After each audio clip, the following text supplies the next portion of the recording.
परीक्षित जन्म।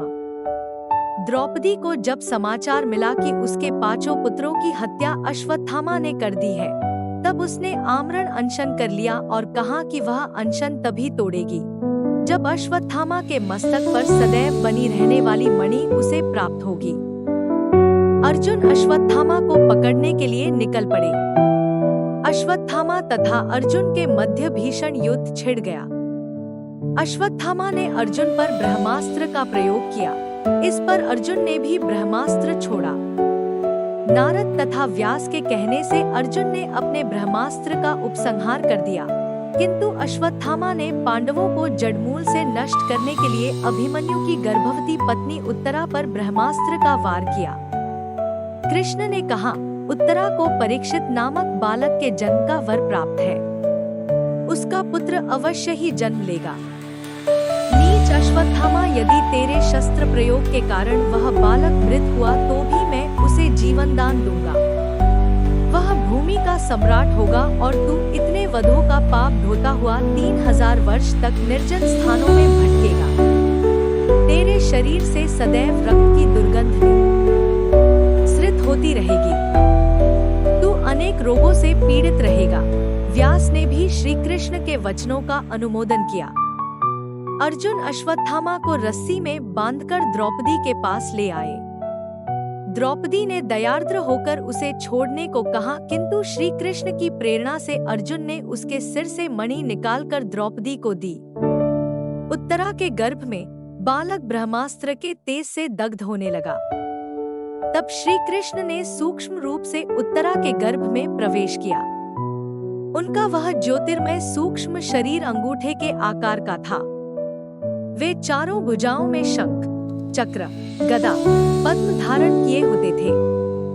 कानों में कुंडल तथा आंखें रक्तवर्ण थी। हाथ में जलती हुई गदा लेकर उस गर्भ स्थित बालक के चारों ओर घुमाते थे। जिस प्रकार सूर्यदेव अंधकार को हटा देते हैं, उसी प्रकार वह गदा अश्वत्थामा के छोड़े हुए ब्रह्मास्त्र की अग्नि को शांत करती थी। गर्भस्थित वह बालक उस ज्योतिर्मय शक्ति को अपने चारों ओर घूमते हुए देखता था।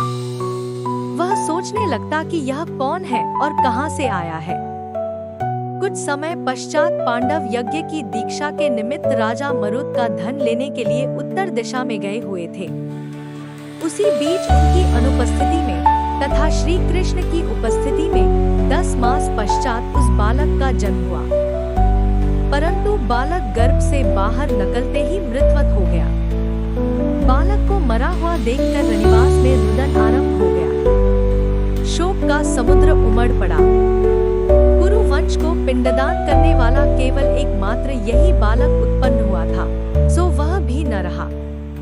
कुंती, द्रौपदी, सुभद्रा आदि सभी महान शोक सागर में डूबकर आंसू बहाने लगी। उत्तरा के गर्भ से मृत बालक के जन्म का समाचार सुनकर श्री कृष्ण तुरंत ही सात्यकी को साथ लेकर अंतःपुर पहुँचे। वहां रनिवास में करुण क्रंदन को सुनकर उनका हृदय भर आया। इतना करुण क्रंदन युद्ध में मरे हुए पुत्रों के लिए भी सुभद्रा और द्रौपदी ने नहीं किया था, जितना कि उस नवजात शिशु की मृत्यु पर कर रही थी।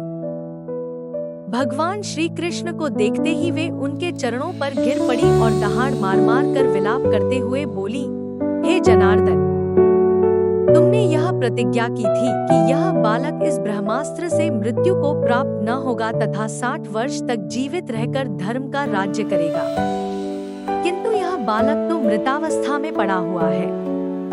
यह तुम्हारे पौत्र अभिमन्यु का बालक है। हे हरिसूदन, इस बालक को अपनी अमृत भरी दृष्टि से जीवन दान दो। श्री कृष्ण सबको सांत्वना देकर तत्काल प्रसूतिगृह में गए और वहां के प्रबंध का अवलोकन किया। चारों ओर जल के घट रखे थे, अग्नि भी जल रही थी, घी की आहुति दी जा रही थी, श्वेत पुष्प एवं सरसों बिखरे थे और चमकते हुए अस्त्र भी रखे हुए थे। इस विधि से यज्ञ, राक्षस एवं अन्य व्याधियों से प्रसूतिगृह को सुरक्षित रखा गया था। उत्तरा पुत्र शोक के कारण मूर्छित हो गई थी। उसी समय द्रौपदी आदि रानियां वहां आकर कहने लगी, हे कल्याणी, तुम्हारे तुम्हारे सामने जगत के जीवनदाता साक्षात भगवान श्री कृष्ण चंद्र तुम्हारे श्वसुर खड़े हैं। चेतन हो जाओ। श्री कृष्ण ने कहा, पुत्री, शोक न करो, तुम्हारा यह पुत्र अभी जीवित होता है। मैंने जीवन में कभी झूठ नहीं बोला है। सबके सामने मैंने प्रतिज्ञा की है, वह अवश्य पूर्ण होगी। मैंने तुम्हारे इस बालक की रक्षा गर्भ में की है, तो भला अब कैसे मरने दूंगा। इतना कहकर श्री कृष्ण ने उस बालक पर अपनी अमृतमय दृष्टि डाली और बोले, यदि मैंने कभी झूठ नहीं बोला है, सदा ब्रह्मचर्य व्रत का नियम से पालन किया है, युद्ध में कभी पीठ नहीं दिखाई है, मैंने कभी भूल से भी अधर्म नहीं किया है, तो अभिमन्यु का यह मृत बालक जीवित हो जाए। उनके इतना कहते ही वह बालक हाथ पैर हिलाते हुए रुदन करने लगा। भगवान श्री कृष्ण ने अपने सत्य और धर्म के बल से ब्रह्मास्त्र को पीछे लौटाकर ब्रह्मलोक में भेज दिया। उनके इस अद्भुत कर्म से बालक को जीवित देखकर अंतःपुर की सारी स्त्रियां आश्चर्यचकित रह गईं और उनकी वंदना करने लगी। भगवान श्री कृष्ण ने उस बालक का नाम परीक्षित रखा, क्योंकि वह कुरुकुल के परीक्षित नाश होने पर उत्पन्न हुआ था। जब युधिष्ठिर लौटकर आए और पुत्र जन्म का समाचार सुना तो वे अति प्रसन्न हुए और उन्होंने असंख्य गाय, गांव, हाथी, घोड़े, अन्न आदि ब्राह्मणों को दान दिए। उत्तम ज्योतिषियों को बुलाकर बालक के भविष्य के विषय में प्रश्न पूछे।